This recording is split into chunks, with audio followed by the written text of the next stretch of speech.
la personne de Ousmane Sonko intéresse et on ne sait pourquoi à ce niveau-là et dérange on ne sait qui.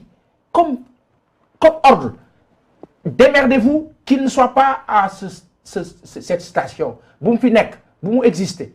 Et à force d'insister sur lui, vous l'avez propulsé au devant du monde entier. Lolo, allez tchouner, allez yéfi tchouner. Li nak fekk ngeen ka togon di nelaw ngeen éka et de def mbir mi li ci dess nak amul problème. Il faut aller au procès. Qui sait ba fekké amana dana leer comme ça ñu paré dossier bi waye lén dana mal ko xamal amna ña nga xamni fi da dugg ruq teju la procès bi bu mu am li bu len ko fi teug de mais est-ce que Ousmane Sonko moom jugé wul boppam ba pare ñu ba tax ñi nga xam ne ñooy l'UMS génn di hausser le ton par rapport ak sortie Ousmane Sonko bi dem ba aussi di accuser directement le général aussi Moussa Fall di koy boole ci complot bi finalement Ousmane Sonko aussi Pa Assane on aime bien Ousmane Sonko mais voilà est-ce que Ndiap dina la ma wax nag benn affaire. Allez-y Pa Assane loo baax na. Ndiap moytul ma nit kañ a tooñ nit bu jàpp ne dañ ko tooñ mu nekk ci dëgg jàpp ni dañ maa tooñ moytul ma kooku gis nga bu tolloon ni fel tollu nen ni melentaan nen day am doole te day mel ni yàlla dafa kattanal Ndiap dama la ni ci sama yàqina bopp ak li ma yaakaar ne am naa ko as tuut ci ab iman moo la kayitu certificat médical lu tax man kilifa yi duñ ko tudd lu tax autorité yi duñu wax waxi certificat médical bi wax loolu ak procès verbal ba lu tax capitaine Touré war a am problème ci gendarmerie waaw duñu wax loolu te loolu boo ko waxee réglé nga problème bi. mais jamono jooju le capitaine le général Moussa Fall n'était pas aussi à ces stations aussi nekkoon chef de la gendarmerie nationale. kilifa boobu ñu tudd di général Moussa Fall. Ndiap loolu aw ma ci xam-xam. ah mais Ousmane Sonko moo ko tudd si wàllu complot bi de. moom ma ko tudd bis bu ñu ko woowee dina wax lu tax mu tudd ko. est-ce qu'il n'est pas en train de fragiliser nos institutions surtout institutions bu mel ni comme la gendarmerie nationale. Ndiap nañu waxante dëgg.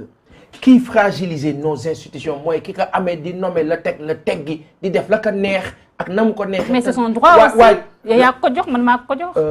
Son droit de désacraliser de dévaloriser nos institutions. de nommer.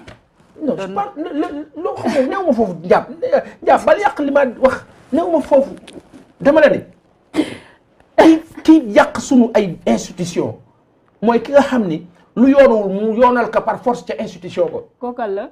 Moi, le président Macky Sall. Oui, quand par exemple l'Assemblée refuse de criminaliser les relations contre nature, xam nga loolu na mu tudd. ci sunu ay réalité sunu ay valeur mooy que kooku ñun gëmul ñun li ñu gëm moom mu ngi ci beneen niveau. waaw loolu nag baa ko waxee nag ñu ne da nga contre président de la République. waaw bu dee loolu moo la contre kon bismillahi rahmaani rahim le Ousmane Sonko. man bu ma nekkoon APR wala may liggéey ak ñoom. wala may waxtaan ne ñu maa déglu di nangul li maa wax. dama leen ne kii teg leen ko nele te liggéey. am ay résultats. Finissez le BRT, concrétisez les 217 milliards yi ngeen def ci 19 kilomètres yële même bu dee loolu c'est offusquant mais finalisez ce tronçon là ba mu egg Diamniadio terre bi di jóge fii di egg aéroport vite fait. nit ñi bëgg a tugg di dugg ci terre bi vite fait di egg c'est un plus mieux-être la sénégalais bi bañoon terre bi lu mu ko bañ dina ne baax na. BRT bi il dira ça lii mbir la kat baax na de ak leneen ak leneen. Sur le terre, par exemple, je prends le cas de ma petite sœur. Je l'ai entendu la dernière fois dire parce que moi, je mais en quelques minutes, j'étais en centre-ville, ça veut dire que c'est bien. Nous sommes d'accord, moi, la côte d'affaires à Cuba, c'est autre chose. Mais dans la pratique, ce fait qu'il y a un mal de alhamdulillah, même pour écouter nous cher. Dans le dans le 100 000 francs, alors qu'il y a encore 20 000 francs. Faut que nous ayons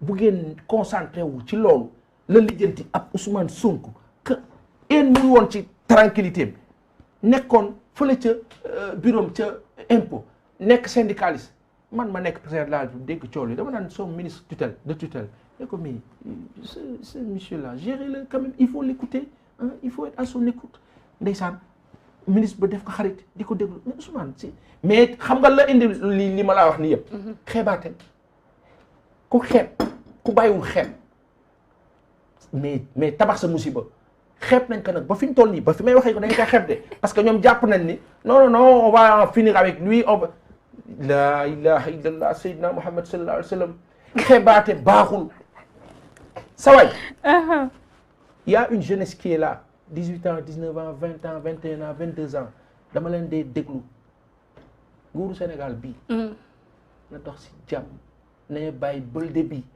am na benn groupuscule de personnes yoo xam ne ñoom ñooy insister sur des choses président Macky Sall ñooñu bëggaluñ la jàmm ñooñu bëggaluñ jàmm sa njaboot aujourd'hui boo ko waxee ñu ne la non force reste à la loi ban loi il n'y a qu'une seule loi qui existe ici xam nga ban loi la c'est la loi du peuple soutenue par le tout-puissant kaka comprendre xëyrul kaka comprendre wul nag demal ñu defaral la café Touba wala teew neba daay ak la sa des la naan ka daal di jéem a góorgóorlu. Assane merci beaucoup jërëjëf waxtaan bi neexoon man ak yow moom duñu émission dañuy waxtaan on échange beaucoup mbégte ak bànneex kon ni ma koy waxee rek lay am su may lay dalal man j'apprends beaucoup avec vous hein. Alhamdulillah. Voilà c'est relax Sénégal ñoo far voilà Sénégal ñoo far.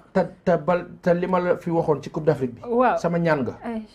dama la ne woon yàlla na président Macky Sall nekk président bi njëkk a gagné Coupe d'Afrique Sénégal ñaanoon nga ko ne la yàlla na Aliou Cissé nekk coach bi njëkk a dugal mbir mi ndax sénégalais la voilà yàlla na Matar Ba nekk ministre bi ko fi njëkk a am yàlla na président Macky Sall ak Matar Ba ak Aliou Cissé nekk ñi fi njëkk a dugal coupe du monde ci Sénégal ak ci allahumma amiin allahumma amiin te lépp jig ñu allahumma amiin te bañ ko defee ba pare yàlla na Sénégal def lu kenn deful dem enchaîner Côte d'Ivoire jëli Qatar coupe du monde jëli Côte d'Ivoire coupe d'Afrique incha allah te ñun ñëpp ñu fekke tal mu ànd ak xéewal yi yaatu Sénégal gën a am visibilité dans le monde affaire yi gën a yaatu président Macky Sall am way boo xam ne dootul fay ilaa abadan daal di dem bu rafet ñëpp taxaw tàcc ko mu jóge fi dem gérer ya gën a mag ci àdduna bi ñu kaa tàccu am fierté di ko gis heure ba ko neex u ñëw Sénégal ba ñëw ñu daw teeru jikka loolu la ñu bëgg leneen la ñu ko defloo nag dugal ko fa nga xam ne la yàlla xam doy Merci beaucoup Passane.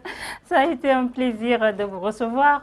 Merci aux internautes yéen ñu doon topp di ñu suivre sur nos différentes plateformes yi comme d'habitude. Un grand remerciement aussi aux hommes de l'ombre moo nekk cette jeune équipe à Passane.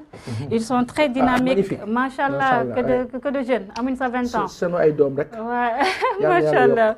Merci beaucoup à Bijou Tuuti ak Yankoba ñoo nga xam ne ñoo nekk ci gannaaw di def liggéey bu am solo te des fois na damay lay fàtte.